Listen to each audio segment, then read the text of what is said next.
Right, so this is a quick demo slash explanation of my non-linear project. The best way to do this is just to kind of tell you what's happening here, and then it kind of explain what's happening, and then move on to the actual sort of system that's in place. So on my phone right now, there's a program running called TouchOSC, which is linked to my computer via another program called TouchOSC Bridge.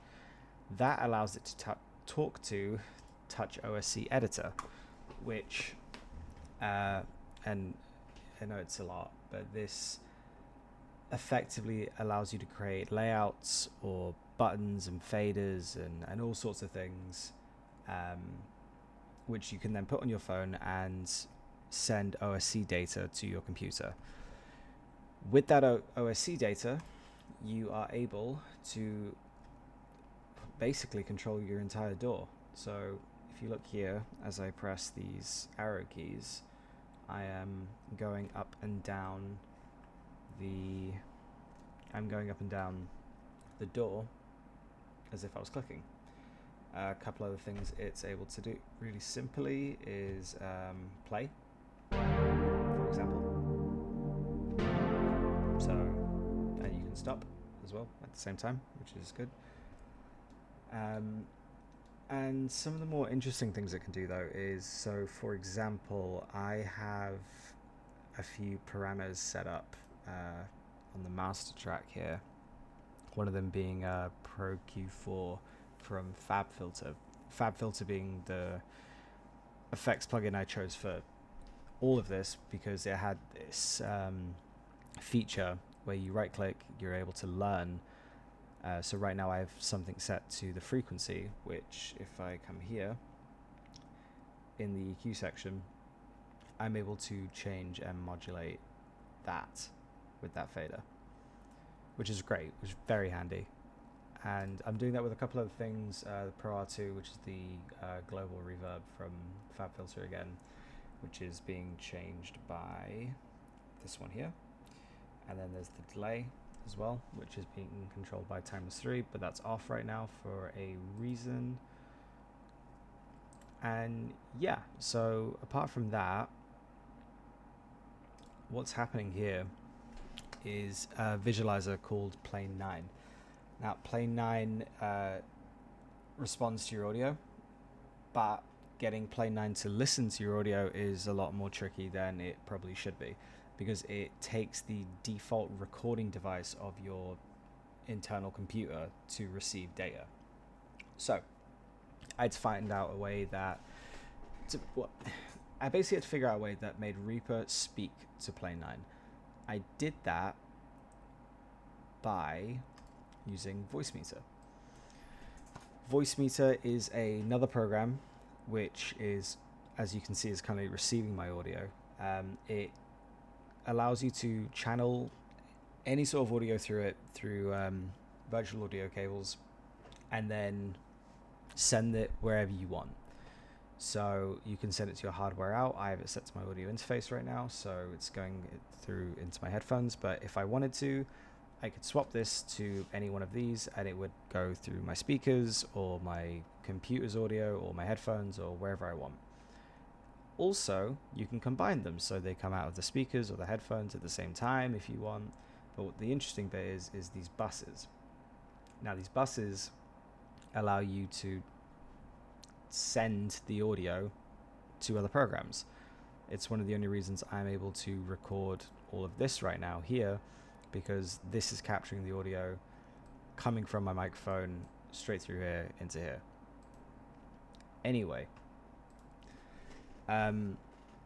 with all this set up, if nothing's broken, which it has done the last 3 or 4 times I've tried to do this, I'm just going to make sure that's not, yep. What will happen is I'll be able to press play on the whole thing. So I'll go ahead and do that. And it will start playing some audio. And from this point, it's kind of, it's sort of up to you how you want to proceed. With the system set up, the audio here is just in a loop. It's nothing special. It's nothing incredible. It's really just this is more for the system itself and what it's able and capable of doing. So, for example, say I have this other track, which is this sort of arpeggiated MIDI scale, but I don't want to come in just yet. I'll play a few measures, and then on the next measure, I can start to bring that in.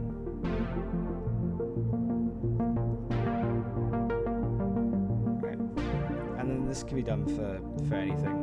This could be a 10 long track song if I chose it to be, and I would have all the control I would want over any of it. So again, we'll bring this sort of other sort of section in here as well.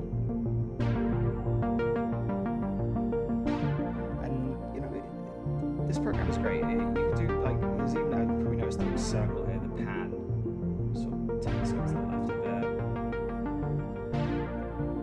or to the right, and it can all be done on the fly.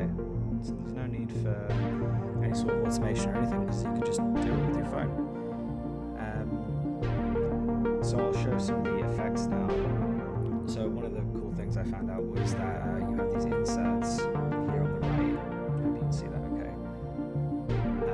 These inserts basically let you turn plugins on and off.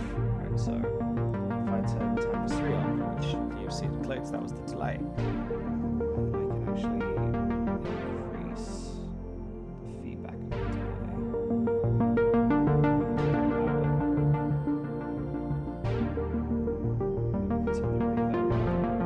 Scale,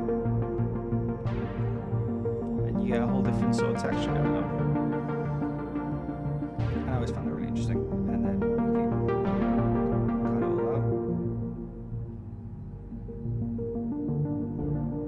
and you can bring it all back.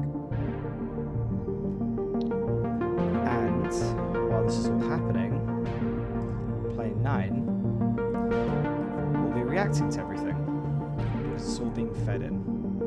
So if I take off some of the reverb, and even maybe the delay as well. Maybe not the delay. Actually, turn the delay off. Maybe not off.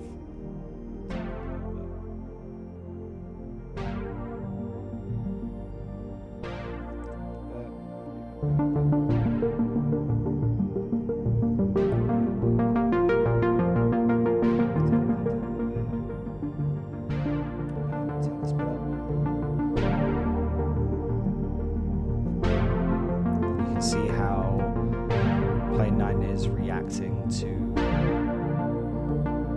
this audio. And yeah, that's basically it. There's a lot of, maybe stop this now. We'll let it play for a second.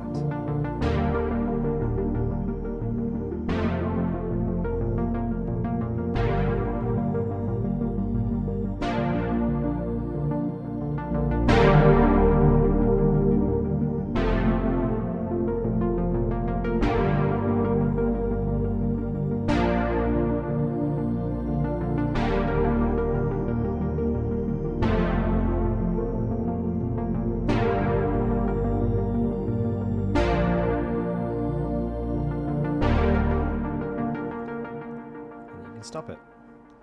Just hit that. And so yeah, that's the whole system. This could be developed further, much more. I mean the amount of you have multiple effects chains here and sends and all sorts of things. But yeah, this was just kind of a showcase of the actual system itself and showing that the entire DAW and everything that you could do in a live performance can be done from your phone, from the comfort of your own sofa if you wanted to, or from, because this accepts over Wi-Fi, as long as you're on the same Wi-Fi network, you can control a DAW. So I always thought that was quite interesting. And yeah, that's it. Hope it was okay.